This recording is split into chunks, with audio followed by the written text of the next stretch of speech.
Okay, I see we are up and streaming live on YouTube. With that, I'd like to call our special council meeting for September 21st, 2020 to order and move right on to item 2, approval of tonight's agenda. The recommendation that the agenda for the special council meeting of September 21st, 2020 be approved as presented. Can I have a mover? I see Councillor Young, seconder, Councillor Ostrander. Any discussion on tonight's agenda? Seeing none, I'll call the question. All in favor? Motion is carried. So item 3, declarations of interest. Any member of council have a declaration this evening? Seeing none. So moving along to item 4. Sorry, did somebody? Guess not. Item 4, minutes of the previous council meeting. And we do have the one item under there under 4.1, special council minutes. From our last meeting on September 8th, the recommendation is that the special council minutes dated September 8th, 2020 be accepted as presented. Could I have a mover, please? Moved by Councillor Burton. I see Councillor Jansman seconding. Any discussion on that set of minutes? Seeing no, I'll call the question. All in favor? Motion is approved. Item 5, communications and petitions. 5.1, action items. No action items this evening. 5.2, the information items under separate cover. Recommendation, as always, that the information items under separate cover be received and filed. Do I have a mover, please? Moved by Councillor Jansman. I see seconded by Councillor Burton. So we'll open it up for discussion on the info pack this week. Just a few items, actually. So open it up for discussion. Any comments, questions, or anyone would like to refer any items on for further discussion at a subsequent meeting? Seeing no discussion on the info pack this evening, so I'll move back to the motion and call the question. All in favor? Motion is carried. So item 6 tonight, we have a few items there under our staff reports. 6.1 is staff report 63-2020. That's the procedural bylaw updates being brought to us for information this evening, but I know we were looking at enacting this at some point fairly soon. Ms. Castleman, did you want to comment on that and where we are with the procedural bylaw update? Sure, thank you, Mayor Todd. Through you, this is just another update.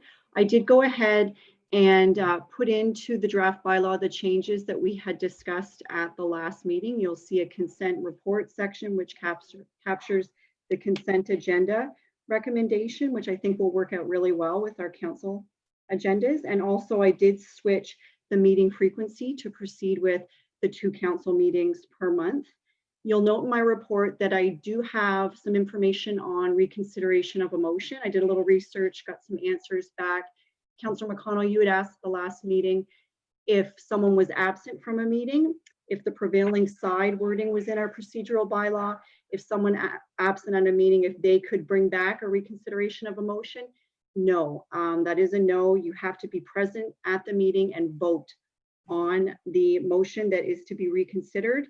And if we put in wording surrounding prevailing side, you'd have to be on that prevailing side to bring it back. So I did give 3 options, which are outlined in my report. We can continue with the current rules in the procedural bylaw, which is just a simple majority to bring it forward. Or we can reenact the former rules that were, I think the town of Prescott had a number of years back, which was the supermajority, the 2/3. Or we can proceed with the prevailing side option. All 3 options are used commonly. So whatever's up to council, I will put it in the draft bylaw and proceed. Thank you. Thanks very much, Ms. Castleman. Just a comment, the prevailing side, is that, I mean, I guess the logic of that is so someone can't, on the losing side, can't continue to bring it forward again. So if we did go with one of the others, we would be open to that as a possibility. Yes. Okay, that's, I guess, just the one concern I would have doing anything but prevailing side just myself. But anyhow, open it up for discussion. What's everybody think? And are we ready to make a decision on this item and to move forward with the changes, which would be, I guess, brought to bylaw in early October, right, Kim? Yes. Okay, so open it up for discussion. Councillor McConnell. Thank you, Mayor Todd. Well, based on my previous experience, and I detailed the example of the hospital, I still feel that a majority decision of council, not a super majority, but a majority decision of council to reconsider should be the one that we adopt, because even if something is defeated on a 3-3 tie, that's the will of council on that night, but it's not the actual will of council if an absent member is in favor of that. So I think that's an important consideration. Thank you. Thank you. Other comments? Councilor Ostrander? Yeah, just a thank you to Kimberly for that. It's very well written. It's plain speak, and it's laid out in progressive order. So it's a job well done. It looks good. Other comments on, I guess the main issue is the option A, B, or C with regards to reconsideration. But any comments on that or the rest of the report this evening? Councilor Burton, did you have your hand up? Yep. Please. Thank you. I do like option A for the majority. I think that's the best way to go at this time. If down the road we decide, years down the road, if we decide that, or another council decides, that they can reconsider that at a different time, but I definitely would support option A. Thank you. Thank you. Mayor Todd? Yes, Councilor Shankar. I don't know if I'm next. I put my hand up on the virtual thing. I do like the report, and I do agree with option A. Okay. What's and everybody else comments on that, A, B, or C? Councilor McConnell? This is just kind of a silly thing, but I don't have the thing in front of me, and I don't know which option is which. I've told you which I'm in favor of, but I read this afternoon, and I honestly can't remember which is A, B, or C. So could we It's define? A. Yeah, A is continue with the current rules. Which is what I'm in favor of, I believe. Yes, Okay, thank you very much. you're welcome. Other comments? It sounds like, is everyone okay? We continue with A. That will be the, that's essentially exactly the way it's been. The only concern I have is we do get back to the situation where someone, like if we ever get to a situation where someone loses a vote, they can continue to bring it back again and again for reconsideration. Can they not? I mean, we should have some rule there that doesn't allow for that, because that can really strand us on an item. Ms. Castleman, is there any compromise here where we could do both ways? Councilor Young, you have a comment? Well, the only thing I could think of is perhaps it would only be allowed once. Reconsideration would only be allowed once. I recall 100 years ago, we had a member of the public who continually came to council meetings to disagree with council, but he kept saying the same thing over and over and over again. And finally, the town solicitor was brought in, and he was told, no, you've spoken on this issue several times. You're not saying anything different, so you are not allowed to speak to council. So it's not the same thing, but if we put in there something about a reconsideration can only be done once, maybe that would be it. Kimberly, is there any precedent for that anywhere we could borrow from someone? There definitely is. I believe I've seen it. I've even seen timeframes as well too. It has to be brought forward within 12 months, whatnot. I'm not recommending that, but it's not in our current bylaw, but I will look and I'll add it in for our next meeting. Okay, so is everyone okay then? So basically we'll move with A with that, and we'll have Ms. Castleman bring back some options there just to, on the concern. So it's basically, it would be option A, just with that one tweak to limit the number of times something could be brought back. Is everyone okay with that? And if so, could I have a motion directing staff to bring that forward in bylaw form for the next meeting? Before you do that, Sure, Councilor Shankar.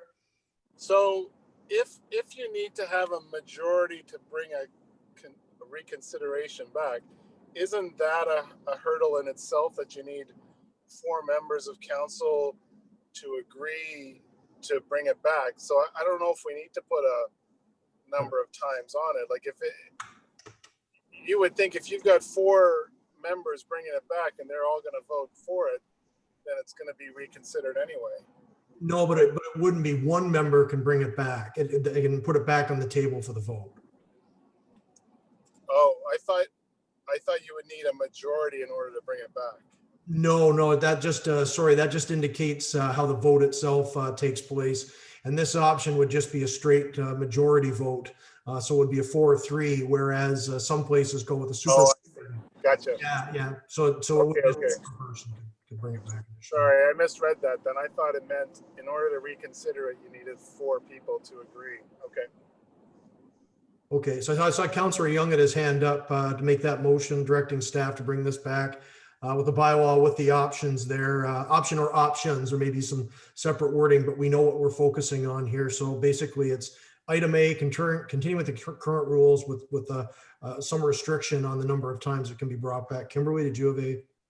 I'm just looking at the draft bylaw.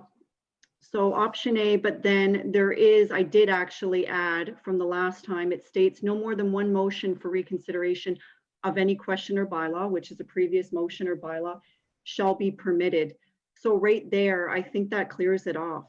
Good. I think that clears it up. Good. Well, you can tell how closely we read the And I was looking in the previous draft. Sorry, Matthew sent me a chat and said we captured it. So I think that would cover it. Yeah, it sounds good. Councillor Young, are you good with that? So for your motion, we'll just move it on to staff, directing them to bring it back in the current form with that provision. Todd, there are several other changes. Are we dealing with them all in one motion? Yeah, I thought I thought everybody had agreed on that because that's all. But no, please, if we want to discuss it further, we can. No, I was just asking. I have no problem with the other changes. Yeah, I thought that was the Sorry, only. I did have a question about one change, Sure. and that was the first council meeting. That is a change, isn't it? The date. From the 1st of November to the 15th of November? Or from the 1st of December to the 15th of November? Yes, that's as per the new amendments made to the Municipal Elections Act, the start of the new term. Okay. Okay, so sorry. The next council will serve 4 years and 2 weeks or something. Okay. That's right. So Councillor Young, you're okay with making that motion then to bring that back as bylaw? Do I have a seconder, please? Councillor Ostrander, any further discussion? All those in favor? Motion's carried. All righty. So 6.2 is staff report 64-2020. That's a financial report for August 20th. We do have the report with us in our package. Mr. Armstrong, take it away, please. Thank you very much, Mr. Mayor. So just wanted to go through the highlights of the report, talk a little bit about where we see that we might have negative variances and positive variances by the end of the year, and provide some information to council. So when you take a look at the kind of the revenue side, we mentioned earlier in the previous report that marriage lottery and interest earned were going to be areas of concern, and certainly they've proven out to be at this point in the year. Property taxes, we're expecting it actually, there's a portion in that budget that is for outstanding taxes, and we expect that to be under what we had budgeted. Now that's more of a good news item than a bad news item. It actually shows that the amount that's outstanding has decreased over previous years, and that will certainly be demonstrated in our year-end financial statements that we'll present in October. So it's not COVID related. It's more to do with that we've collected more money than was outstanding previously, and so that's good news. When we take a look at protective services, there's been fewer MTO calls, fewer criminal checks, reference checks, as well as I think United Counties has highlighted that the provincial offenses revenue has gone down considerably and related to COVID-19. So we're expecting all of those to be under budget as well.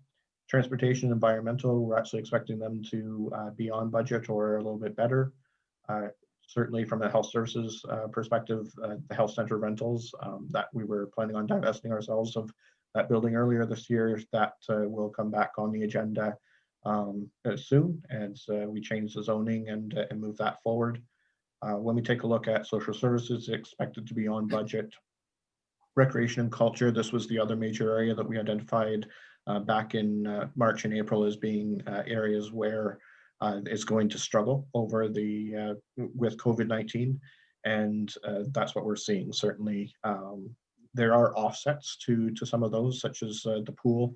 We generate about $14,000 a year in pool fees, but at the same time, that's actually a net expense program. So we've saved on the expenditure side. When we take a look at the marina has exceeded its budget for regular yearly slip rentals, but transient slips were only allowed later in the year, as well as marina fuel has been down. We've just seen lower amounts of traffic. So when we take a look at that, that's certainly the concerns from that perspective. Play and development, that's where our visitor center as well as Taste of Prescott revenue comes in. And so both of those tend to be cost neutral, and so they're offsetting revenue.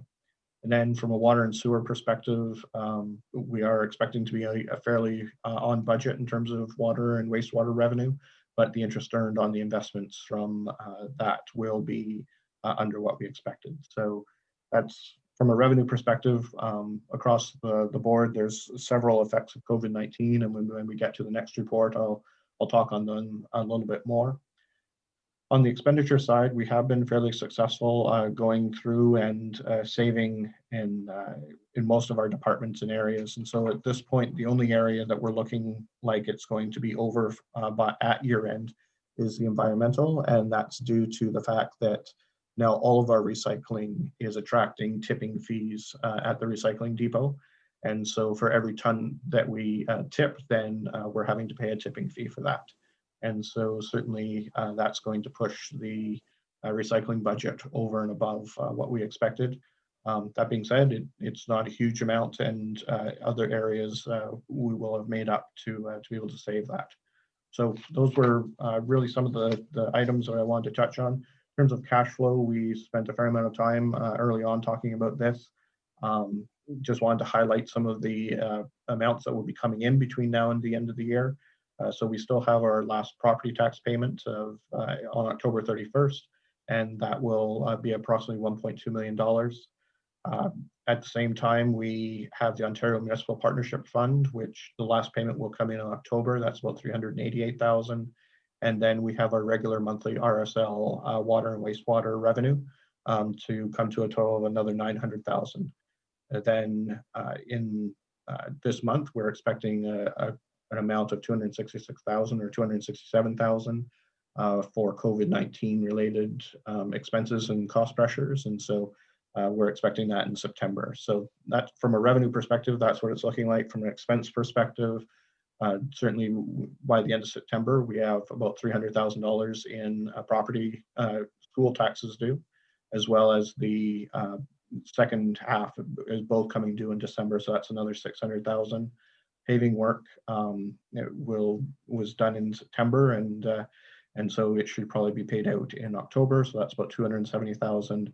And then, as I also mentioned here, sidewalk plow, which should be coming to the next meeting, will be offset by debt. And then we still have to issue the debt for the plow truck that we purchased earlier this year. On top of that, we have the regular operations of the organization, which come to about $900,000 per month. So certainly managing our cash flow for the next several months will be key. But that being said, we do not foresee there being any major cash crunch for the municipality and the organization between now and December 31st. Thank you very much, Mr. Armstrong. I'll open it up for discussion. I'll start with our finance chair. Let her have the first kick at the can here. Any comments, questions of Mr. Armstrong this evening, Councillor Jansman.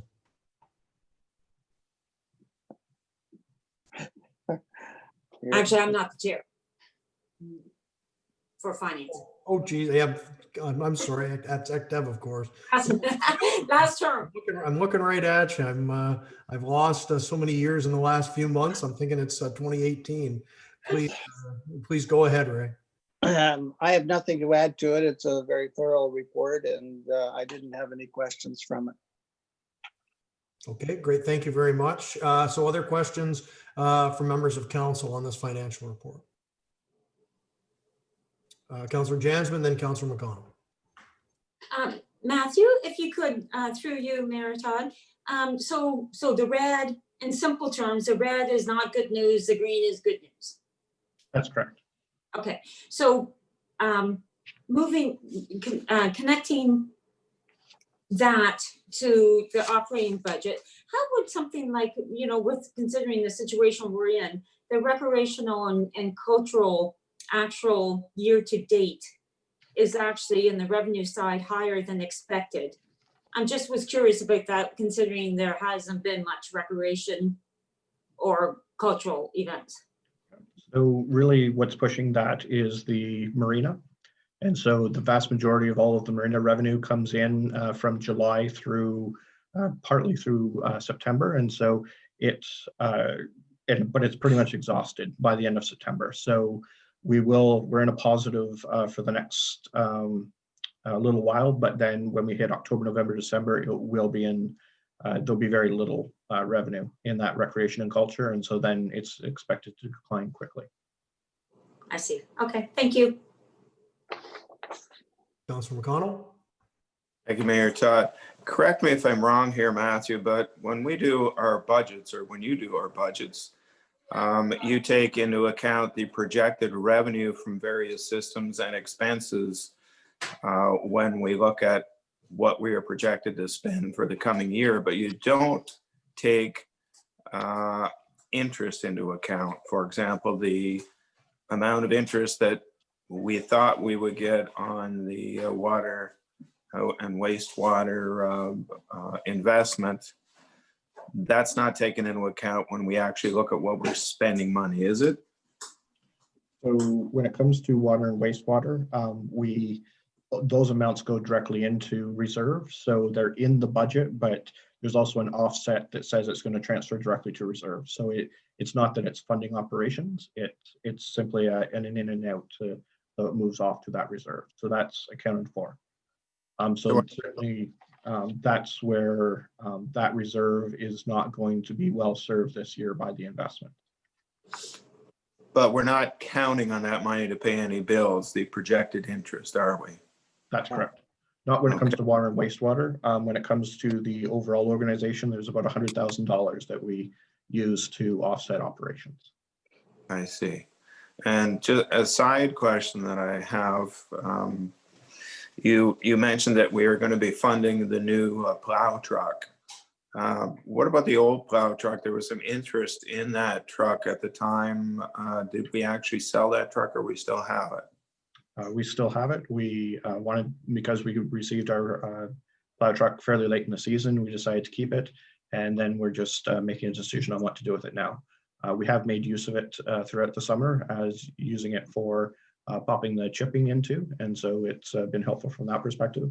But now we're looking at what options we can do in terms of divesting ourselves of it. Okay, thank you. Thank you, Councillor McConnell. Any other questions on the financial report? Okay, so I guess we're good. I guess we should also point out, Brett, that the recent announced sales are not counted as revenue in this budget either. So if they come through, or when they come through, that will be a bonus to the revenues, and not part of the operational budget for 2020. Absolutely. That's basically treated as a windfall when they close. I won't say if, we'll stay positive, but you never know with those things either, as we found out in the past. But thanks again, Councillor Young. Anything else before we move on? Sounds like we're good. So can actually get this.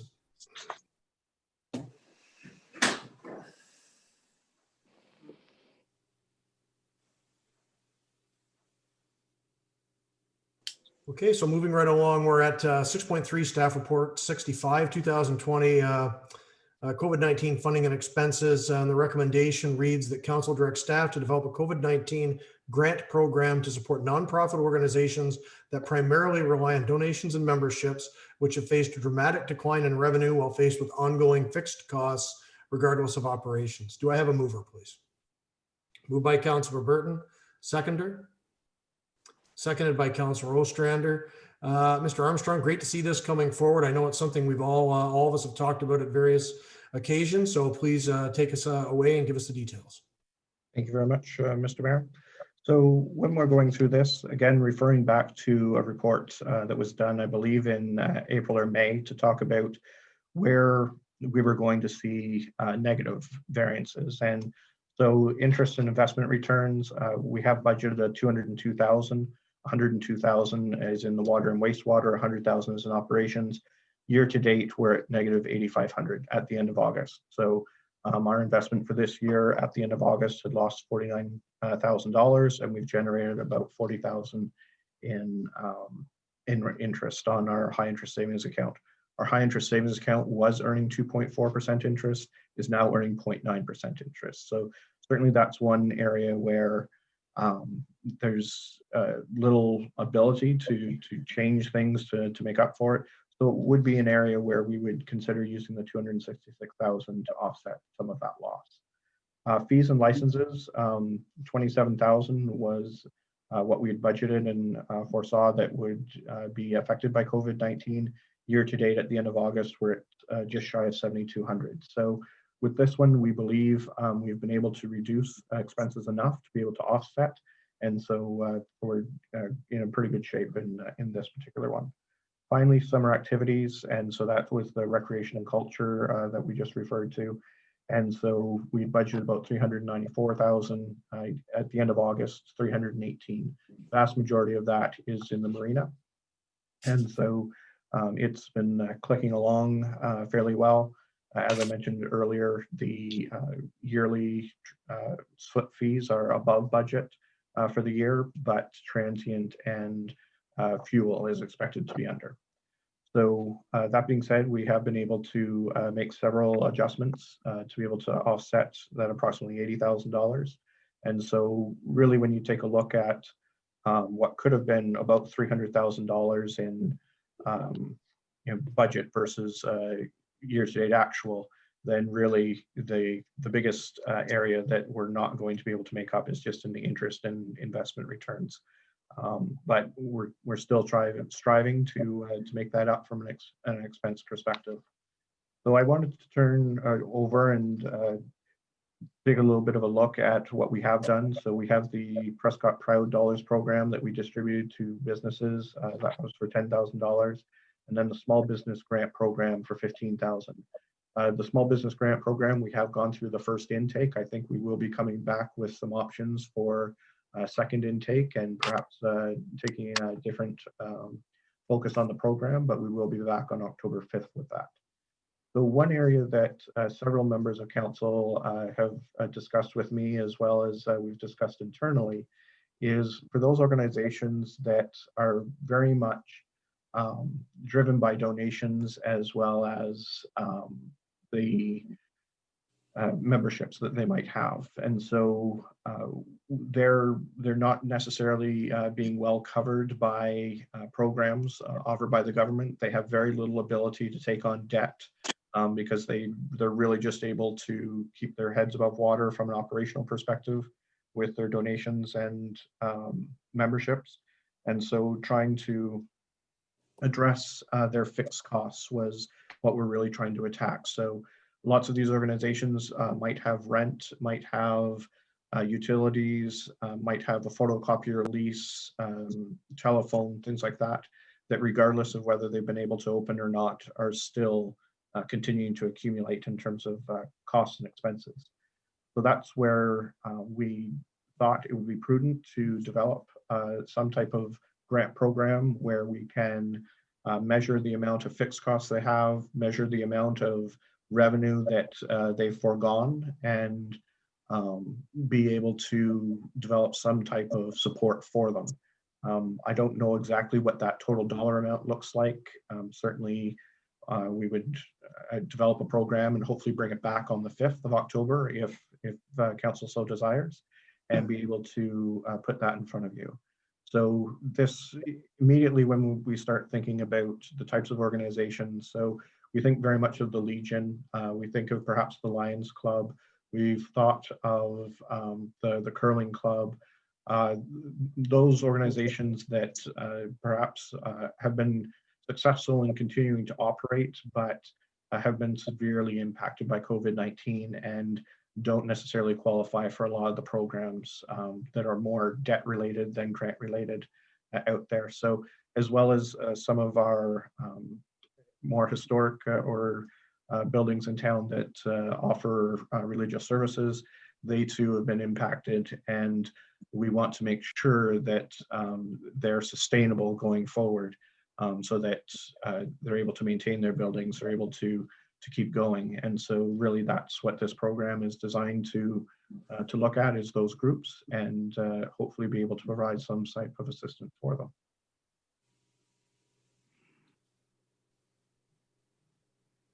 Thanks very much for that, Matthew. I just will open it up so we can talk about parameters and whatever sees this looking like when it comes back. But I just have one real quick question I think is going to kind of inform a lot of this, and that's just how we qualify organizations, because the one issue that I think could potentially come up is membership with town residents and memberships, organizations that have a lot of membership that goes outside of the town of Prescott. And I mean, we can look at it both ways, because if it's say it's a town institution located in Prescott, we would definitely suffer by losing such an institution or not being able to help them out. But I always come back to the same issue. Like, we shouldn't be the only ones supporting these organizations that actually have memberships, significant ones through Augusta and Edwardsburg Cardinal in particular. So it's one of those, we should be all for one on this, and all three municipalities in South Grenville should probably be supporting this. But that's my one observation on that, so we can make this equitable, so we're not supporting organizations that are very regionally based that just happen to be headquartered in Prescott. So that would be my only concern. But with that, I'll open it up to council for comments, questions on what they think of this program and how they'd like to see it brought back to us in a couple of weeks. So Councilor Burton. Thank you. I feel the same, Mayor Todd, about your comments. I think we need to have some guidelines put in place, and definitely some recommendations from staff regarding those guidelines. I mean, there's some organizations that got half their grant that they apply for, the community grant. Can these organizations apply again? I mean, these are the questions that we need answered before this goes out to the public. So those are just some of the ideas that I have at this time. But if I think of something else, I can always email Matthew. Thank you. Thank you very much, Councilor Burton. Other comments, questions? Councilor McConnell, please. Thank you, Mayor Todd. I'm very much in favor of this. And historically, if you look at Prescott, we've been the commercial and economic center of not just Prescott, but southeast Augusta and southwest Edwardsburg. The stores were here, the banks were here, the larger churches were here, and we have sucked in, if you will, memberships to those organizations and clubs from the surrounding districts. So your point about going to those other districts, that is Edwardsburg and Augusta, I think is very well taken. But I think the leadership needs to come from Prescott, where those organizations are. And I believe if we can agree to proceed with this, then I think that's the time that we would direct our staff to contact our neighboring municipalities with give them the knowledge that we are doing this, why we're doing this, who we project to do it with, and seek their contributions as well, but not in, I don't think I would eliminate organizations if our neighbors did not want to participate. I think that's between them and their taxpayers. I think it would look ill upon them, but I would hate to see us not fund somebody simply because our neighbors didn't. Thank you. Thank you very much. Councillor Young, please. Matthew, I can't remember, is this the second COVID grant check that we've received from the province? No, this is the first one that we'll have received from the province. They are having a second intake, but it's application based and is due at the end of October. So direct expenses such as the signage that we put up around town, the masks that we bought, the hand cleaning solution and all of that stuff, will we get a grant for those expenses? The 266,000 is sufficient to cover those. Okay. Thank you very much, Councillor Young. Councillor Jansman. Through you, Mayor Todd. Matthew, is there any guidelines to this 266 that we have to fall within? My understanding is as long as it's COVID related, then we're certainly at discretion on how we want to use it. That being said, if we don't use it all this year and apply it to COVID related expenses, then it's required to be put in a reserve fund and held until next year to be applied against any expenses that may arise at that time.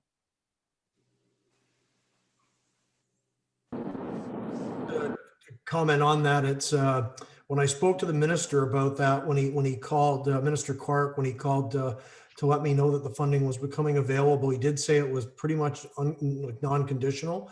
But then there were, I'm not going to call them conditions, but there were a little more reporting that was involved that did come out with the official release of the funding. So I think we would, before we absolutely finalize any program like this, we should just absolutely be sure we can roll the money out onto the street like this for external organizations. I think we can, but I just want to be absolutely certain on that this isn't meant to be held as for internal expenses relating directly to the municipality. So we can cover that one off though. Teresa, did you have another comment? That's exactly what I was getting at too as well. But just a second question. Are you initially thinking it would be by application, this program? Yes, that would be my intention. Thank you. Councillor Shankar, did you have a comment? You're kind of going in and out with the non-mute, so I'm just assuming you do. Yeah, so when I go on mute, I have a question. So a couple of things. I would assume that we're just going to go with not-for-profit.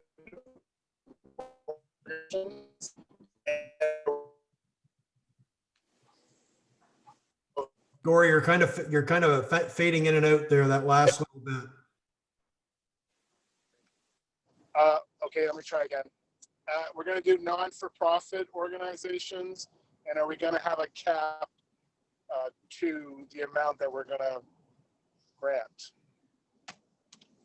Yes, that would be my intention. Okay. What about what about groups that aren't for profit? That are we going to look at, or we just take the applications as they come in? Can you provide an example of the type of group?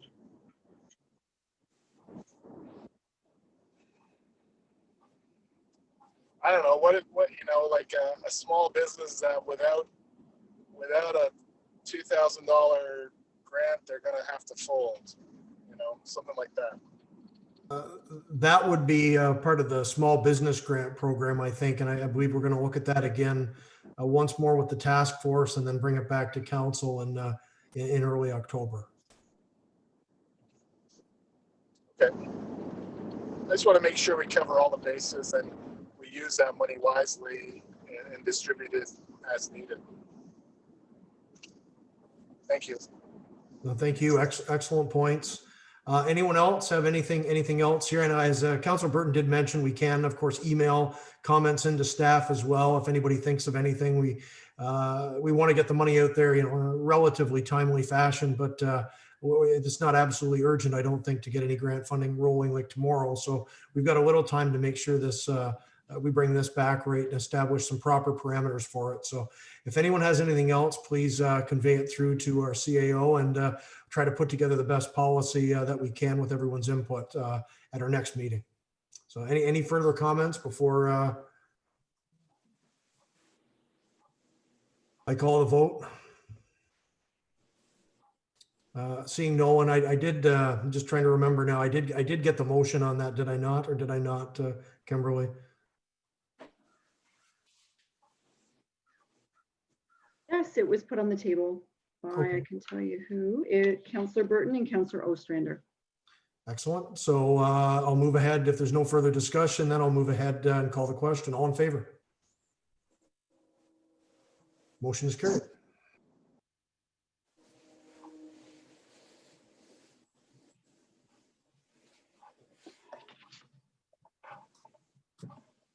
On to item 6.4, that's staff report 66-2020. That's the Prescott Edwardsburg Cardinal Fire Agreement follow-up. We did ask for some further information and clarifications on a few items when this was brought forward last meeting by our fire chief and our CAO. So Matthew, if you'd like to take us through some of the added detail you've brought tonight. Sure. Thank you very much, Mr. Mayor.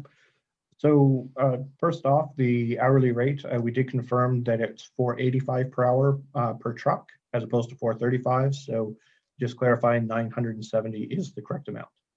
The chart referenced in two separate lines residential calls, and so we did take a look at that, and they should be appropriately combined, and they're not duplicates of each other. From a fire department insurance perspective, all of our fire trucks and vehicles, as well as our equipment, is insured by Frank Cowan. The volunteer firefighters are insured through AIG Insurance Company for accident and sickness, and life insurance for the volunteer firefighters is through Equity Life. We did reach out to other fire services on insuring equipment and personnel not under their care and control, and this currently isn't something that the insurance landscape in Ontario or that the insurance marketplace provides for. Because you need to be in care and control, and specifically when it comes to this type of activity. And so cross-insuring isn't something that occurs. When I take a look at, there was a question around the lower revenue for 2019. And so when you take out the MTO calls for that year, which were fairly high, as well as the alarm calls, which tend to be very quick in terms of many are false alarms, then each of 2015 through 2018 was either between 16 and 19 calls, whereas 2019 were only 8 calls, and all of them were relatively quick. So we did go back and verify that, and that is correct. When we take a look at, I was asked to show the math of how the base rate was arrived at. And so it's based on the equipment we provide and the training and individuals that we provide available for within this agreement. And so we have the pumper truck, rescue vehicle, aerial truck, utility truck, water rescue equipment, the training that goes along with that. And so that's how you derive the $15,060. And then there's the offset for the tanker support that would be received as part of the reciprocal agreement from Edwardsburg Cardinal. And so that's how you end up at the 14,310. When we went through this, we generally rounded to the closest appropriate amount. So when it came to the vehicles, to the closest 50,000, and then the other ones were easier to identify as the numbers got lower. A risk-based formula and taking a look at that is not something that would then be based in actual costs. So, that was really kind of a struggle to be able to determine what the risk-based formula would be. And we did reach out to the fire services across Ontario, and no one identified that they're based on that type of agreement at this time. Yearly inflation escalator, so we do have that built into other agreements that we have with other municipalities, and so that would certainly be included in the base amount. The MTO rates, we would want to tie directly to the MTO rate, so as they changed, then our agreement would automatically change, and it would be at the province's discretion to change those, which they do from time to time. And certainly one thing that kind of came up throughout the conversation was implementing a minimum charge call. And so anything that was under, let's say, 15 minutes, then would have an automatic 15 minutes applied to it, and then generate a charge. Or just by the fact the call was received, people were starting to activate. People were perhaps didn't make it to the site because they were called down or called off prior to that. Certainly does conceivably mean that we should be charging for that and at a minimum amount per call. So those were, from my notes, what I took from our last meeting to try and address the questions that were around the financial aspects.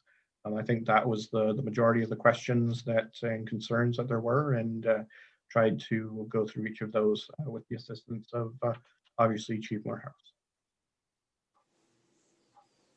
Thank you very much, Matthew. Thanks for bringing all this back. It's still, I'll just echo the same comment I had the last time. It does seem like an awfully low number, but maybe there isn't a way to come up with something that reflects the true value of the service we provide down there, because I think what we do provide is worth a lot more than what we're seeing here in terms of the dollar value, but in some ways maybe it is what it is. But I'll open it up for discussion, comments and questions from members of council. Councillor Young, please, then Councillor McConnell.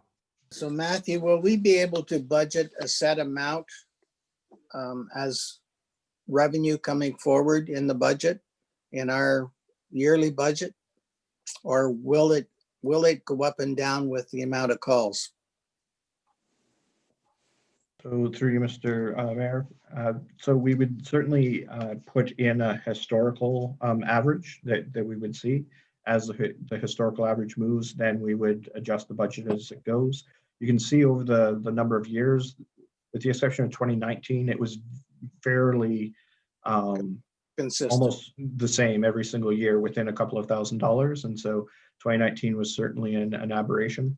One of the advantages of this agreement is actually to encourage us to be in and out as quickly as possible and for Fredericksburg Cardinal to take over. So the base amount would be there no matter what. And then as we receive calls, then it would generate the charges.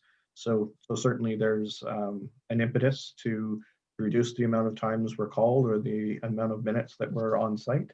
But that's certainly part of the agreement. So yes, to your question, but it certainly would be as we go.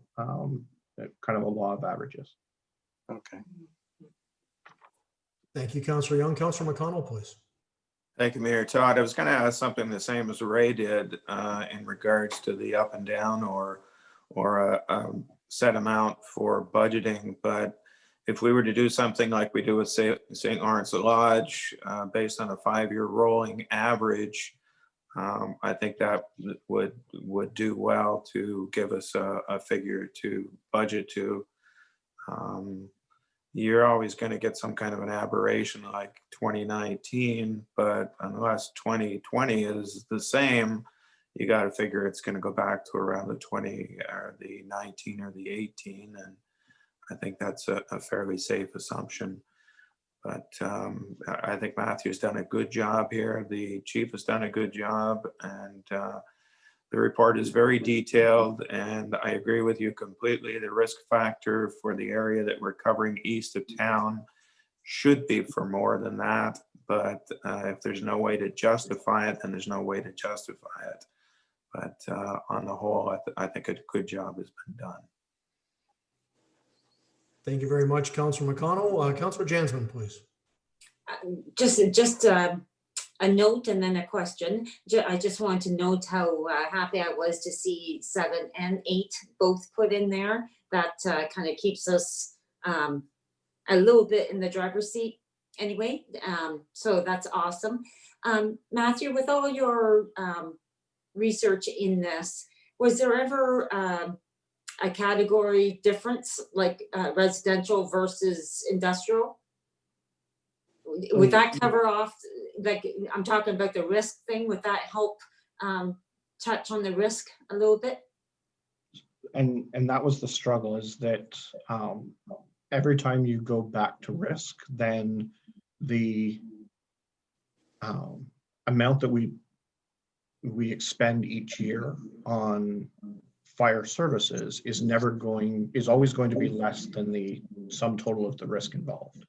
And so that's why there's the struggle to be able to say what is the risk factor involved, and how would you equate that. So it's not something that we've seen in agreements, and they kind of try to go back to some type of fee for service or something that's based on expenditures. And so that's how this was arrived at.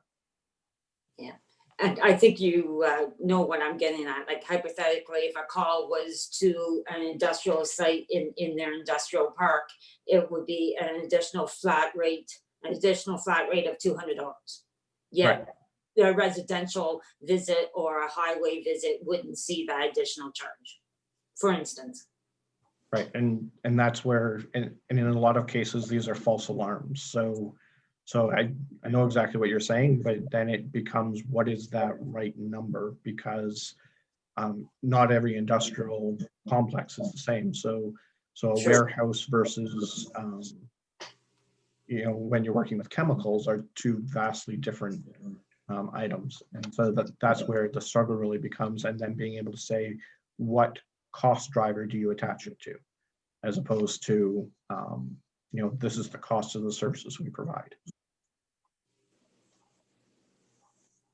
Okay, I totally get it. Can I ask one more question, Mayor Todd, if that's okay? Absolutely, please. Is there anything, was there any consideration built in that if, this is a little bit, I think of what Councillor McConnell was speaking to last time, is, we go out to New Wexford and an awful accident happens where the truck just gets damaged. It's a write-off.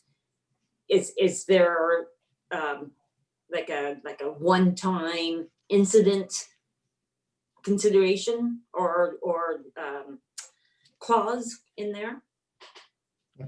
So that's where the part around the insurance comes into play. Right. So because it would be Prescott firemen that are in care and control of that truck, then it would be no difference from attending a fire in Prescott versus attending a fire outside of Prescott. So that's where, if it was a different situation where we were just lending out the truck, then absolutely, that becomes a very different thing. But when we're in care and control of the truck, then asking others to cover that insurance isn't part of that. Okay. Thank you. Thanks, Councillor Jansman. Other comments, questions? Just a couple of my own. One item on this, we've got costs allocated now for equipment and items such as, aerial truck at 1.2 million, pumper truck at 500K. Should we have some sort of reference in there with regards to future value of these trucks? Because when we get to a situation where we replace these vehicles and the aerial is already, how old's the aerial now, Ray? 12, 13? Must be 10 or 12. So, I mean, we're only, say, 7-8 years away from looking at a replacement there based on how the insurance pushes us on that one. Not likely, Brad. But is that not 20-25 years? Isn't that the standard? For the first response vehicle, but we can keep that ladder truck for 30 or 40 years, is my understanding. It would be best to get this from the chief, of course, but the first response vehicle must be under 20 years. Okay, so maybe this isn't quite as important, but I think it is something that could be a factor. I mean, you'd have to basically renegotiate this agreement if we bring in, because if you add a vehicle there that's significantly more expensive than the current formula, obviously that usage rate's going to go up with the value of the vehicle. So I don't know if we can include wording on that or not. It's just something that would confuse things a little bit down the road, which would maybe that means we have to include a renegotiation clause when major equipment is purchased and so forth. I think there's probably a way to deal with that. So, Otherwise, that's going to obviously affect the bottom line of the base rate. so taking the point down, so the intention would be that this would be reviewed or renewed every 5 years. And so at that point, you take the costs of what we're offering and update it at that point. So if under that 5 years, let's say we bought an aerial for 1.5 million at that renewal date, then it becomes effective at that point. Could we actually put in there 5 years or purchase of major equipment, something, so we could open that up because it may not always fall in the 5 years. That way we can automatically trigger it and have that discussion. Okay. So, yeah, so I'm running 5 years or change in requirements of equipment provided. What else did the other thing on the risk, and I think we're all probably on the same page on that, don't want to beat up Edwardsburg Cardinal, but because we obviously want to all work together here, but there is, the ongoing question. It's not just risk, it's the value of the service as well. So that the risk is obviously paramount, the risk to life and limb, but there's obviously another consideration there with value. And I know you mentioned went out to fire associations throughout Ontario if there are any risk-based financial formulas being used, but just a couple of questions on that. Did we find anyone else that is operating this exact sort of situation, providing primary coverage into an industrial park with major industry? I can't speak to whether it would be industrial park, but we did find a number of examples where they do provide cross-boundary first response. We'd have to look into it a little bit more, whether it was residential or industrial. Yeah, I'm guessing the majority of that is residential, and obviously that's a lot less controversial and a lot less risk. So the only comment I would have, and I don't know how we could do it really, but I mean, I know a lot of industry has private fire protection, and what the value is when you're dealing with major chemical plants and so on. I mean, I don't want to delay it or anything, and I think we obviously have to wait to see, or unless we do have an update on what Edwardsburg Cardinal's looking at, but it's maybe there is a way to capture the value of the service to the industries in question, and not so much the value of the service provided to the neighboring municipality. Maybe that has to be the way it's looked at, or maybe we decide not to go that far down. I just know it's the one thing that is kind of getting me here a bit is we've got lives on the line, and we've got millions of dollars of equipment. If we ever have an issue there and lose a major vehicle or something happens, we would be faced with some a significant financial crunch to be able to replace that. Insurance is fine, but who ends up paying the insurance when we make a claim? Who's going to pay the higher rate? So I just think there's a couple things there.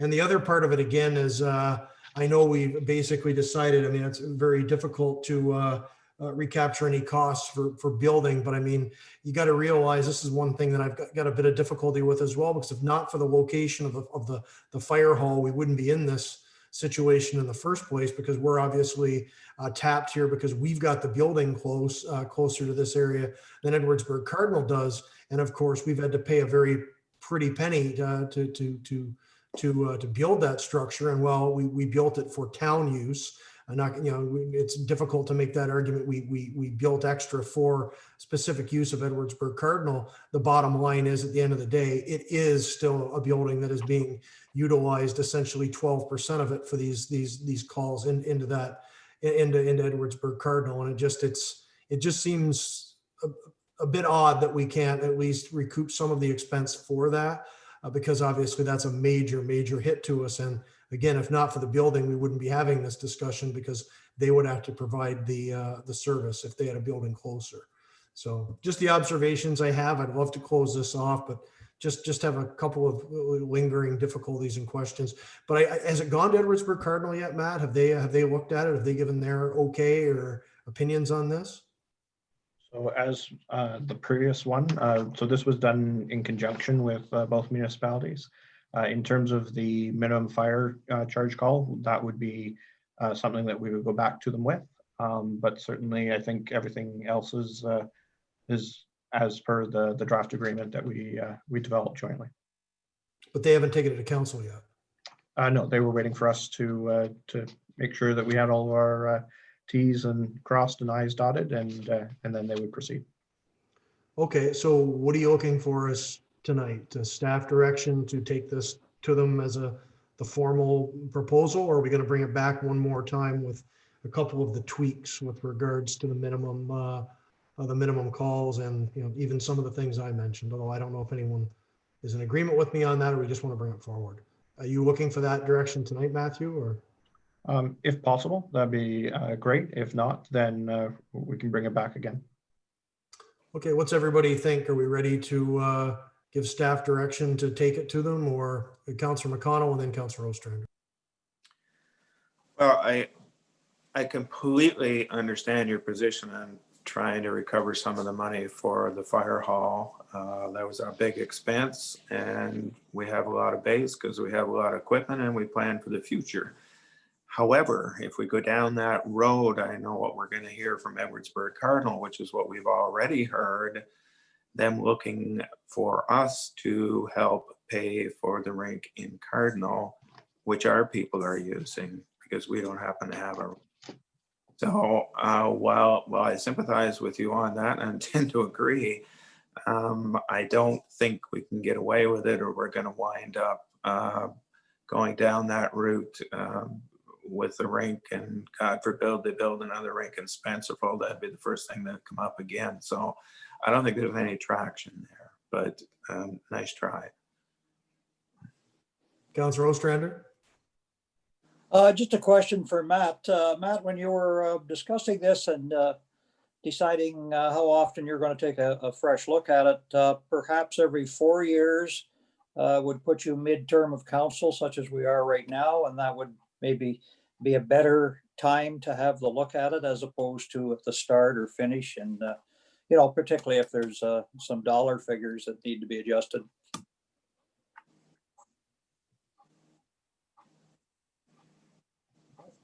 Take a look at that then, Matt. Mhm. Anything further? Someone care to make the motion then, assuming we're in agreement, make the motion to direct staff. I think we're not at the position we fully approve this because we've got a few tweaks, but could we share it with Edwardsburg Cardinal, Matthew, just get their feedback on it, and then we can look at formulating the final on this. Councillor Young, are you good with making that motion, or you have a question?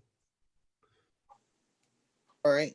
No, I'm fine with that. You know how long this has been hanging around, so let's keep pushing it forward. Okay, so do I have a seconder then on that motion? Moved by Councillor Ostrander and about 4 others. So it looks like we're all in agreement on that. So you've got the basic wording of that, correct, Ms. Castleman? We're good to go forward? Yes, through you, I have that staff be directed to share the draft fire services agreement with the Township of Edwardsburg Cardinal for their review and consideration. Sounds good. So Matt, they're obviously, just let them know there are a few tweaks that we're still looking at here with regards to term and I think the minimum call, the minimum value per call out. But other than that, I think we seem pretty much in agreement here. And so just as long as they know this isn't the absolute solid final document. So any further discussion? All in favor? Motion is carried.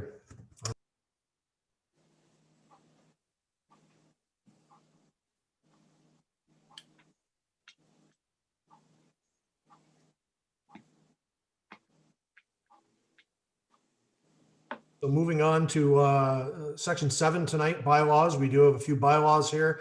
7.1 is the parking bylaw amendment to Boundary Street, which we discussed pretty thoroughly the last couple of meetings. We did come up with a solution, I think, there that seems to have been well received by residents at the last meeting from what I hear anyway. So anyways, the recommendation is that bylaw 35-2020 being a bylaw to amend bylaw number 47-2017, being a bylaw for the regulation of traffic and parking within the corporation of the town of Prescott, be read a first and second time. Do I have a mover, please? Moved by Councilor Burton, seconded by Councilor Young. Open it up for discussion. Anything further on this from staff? Matthew, I did see some feedback from some of the neighbors there that seemed fairly positive with our compromise.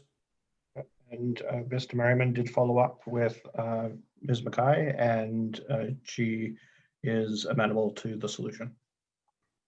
Sounds good. Further discussion from anyone on this? Seeing none, I'll call the question. All in favor? Motion is carried. And of course, the second part of that is bylaw 35-2020, being a bylaw to amend bylaw number 47-2017, being a bylaw for the regulation of traffic and parking within the corporation of the town of Prescott. They read a third time, passed and signed by the mayor and clerk. Do I have a mover, please? Moved by Councilor Young, seconded by Councilor Burton. Any final words? Seeing none, I'll call the question. All in favor? Motion is carried. Thanks, everyone. And 7.2, we have a bylaw for a couple of appointments to the Committee of Adjustment. Recommendation reads that bylaw 36-2020, being a bylaw to amend bylaw 02-2019, being a bylaw to appoint members to the Committee of Adjustment for the term of council expiring November 14th, 2022, be read a first and second time. Do I have a mover, please? Moved by Councilor Ostrander, seconded by Councilor McConnell. Mr. Armstrong, we have two new candidates, and I think it's Lori Bonsall and Megan Winan. So welcoming them. Any comment on what we're doing here this evening for those at home watching? Nice. So we, at the beginning of this term, had 4 members on the Committee of Adjustment. We've had 2 resignations subsequently, and so we went out for applications to sit on the committee, and we were very pleased that 2 applicants came forward. The chair, as well as the clerk and myself, did have a short interview with them, and both are very enthusiastic and really spoke to some of the keys of being on the Committee of Adjustment and considering what's in the best interest of the overall town. So certainly we're very happy to put these names forward and look forward to working with them for the remainder of this term. Excellent. Any further comments from anyone on council this evening on the appointments? Seeing none, I'll call the question. All in favor? Motion is carried. Thanks, everyone. And as always, the second half of that is recommendation that bylaw 36-2020, excuse me, being a bylaw to amend bylaw 02-2019, being a bylaw to appoint members of the Committee of Adjustment for the term of council expiring November 14th, 2022, be read a third time, passed and signed by the mayor and clerk. Do I have a mover, please? Moved by Councilor Ostrander, seconded by Councilor Young. Any other comments, questions? Seeing none, I'll call the question. All in favor? That is carried. Thanks, everyone. And 7.3, another bylaw this evening. This is a sale of land, development drive. This follows up the Blacks Creek Innovations land deal that we announced 2 weeks ago. This finalizes the sale with them with the bylaw. So the recommendation is that bylaw 37-2020, being a bylaw to authorize the sale of approximately 4.5 acres of land along Development Drive by the Corporation of the Town of Prescott to Blacks Creeks Innovation Incorporated, be read a first and second time. Do I have a mover, please? Moved by Councilor Burton, seconded by Councilor McConnell. Leave it over to staff. We did discuss this and made the announcement a couple of weeks ago.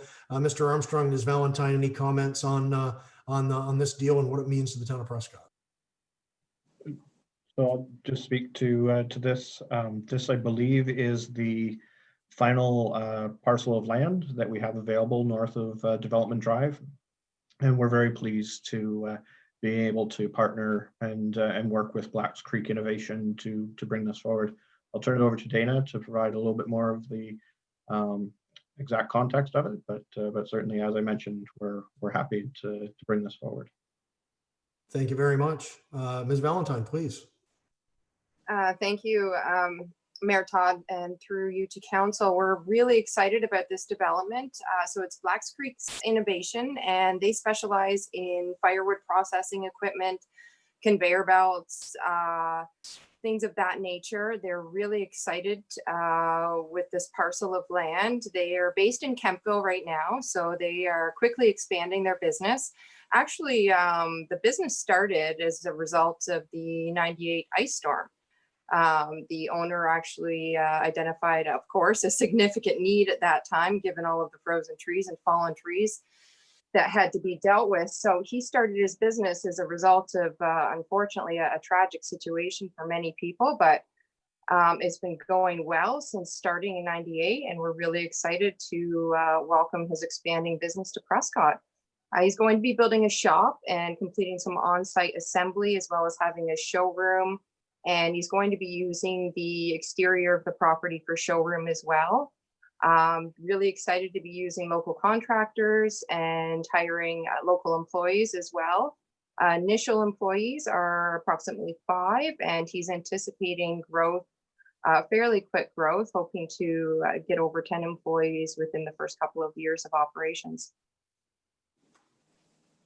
Sounds great, Dana. Thanks very much for that update, and thanks so much to yourself and Matthew and others on staff for all the great work on ECDev. We've had a nice run the last couple of months, especially at a very challenging time for the economy overall. So it's we're moving into a good position with that Northside Industrial Park. But as Ray did mention earlier, you've always got any ECDev deal. It's not over till it's over, and we obviously we do have some follow-up work to be done on all the deals back there that are, and we're in progress with those conditions and working with the developers right now. All very positive, all very good moving forward. But of course, it's there's a little bit of work remaining to be done there before we can see some shovels on the ground. That said, we hope we will have some shovels on the ground as early as next spring, and perhaps even a little work before then. So all good, and but I'll open it up for comments and questions from other members of council.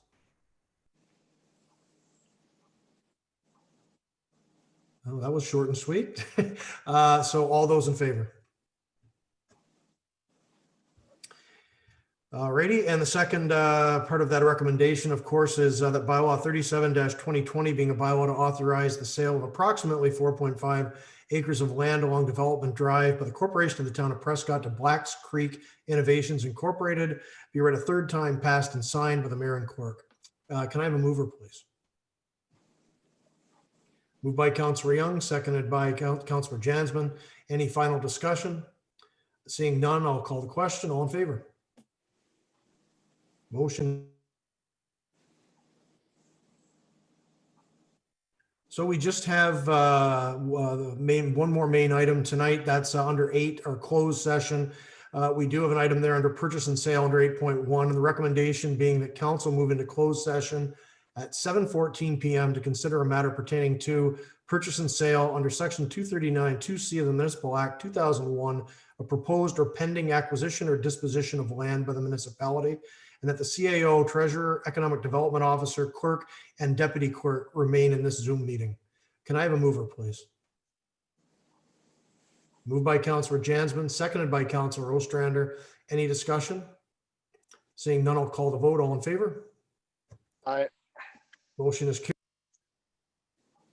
Motion is carried, so we will move into the closed session momentarily as soon as we can take the live streaming down for this discussion.